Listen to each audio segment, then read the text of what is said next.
To replace the motor on a Weber Smoque Pellet Smoker, you'll need to have handy a new motor, a Phillips head screwdriver, a pair of pliers, and a Weber fuel storage bag or a large container to collect pellets. Unplug the grill and wait until the grill is fully cool.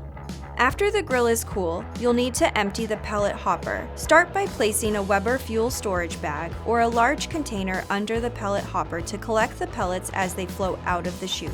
Then simply pull the red pellet release handle to empty the hopper. Use the scraper to help push any remaining pellets down into the pellet chute. Then, push the pellet release handle back into place. Next, locate the Easy Access maintenance panel on the front of the hopper and remove the screws with a Phillips head screwdriver. Open the maintenance panel. Move the container under the motor to collect any remaining pellets as you remove the motor and auger.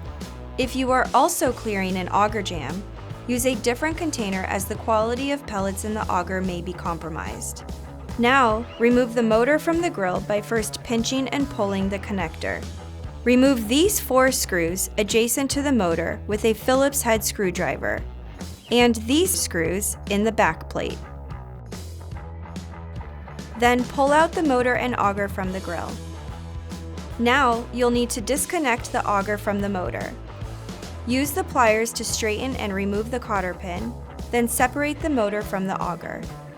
Align the new motor to the back plate and auger.